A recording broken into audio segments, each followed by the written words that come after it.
কুষ্টিয়ার জেনারেল হাসপাতালে অভিযান চালিয়েছে ভ্রাম্যমাণ আদালত। সকালে এই অভিযান চালানো হয়।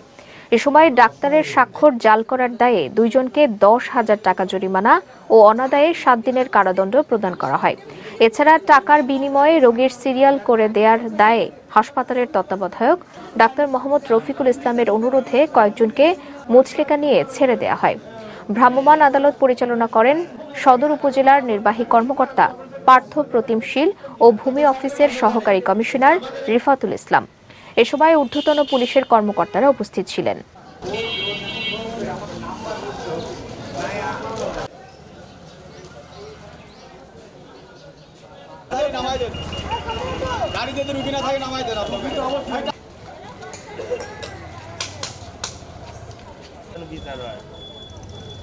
হয়রানি করে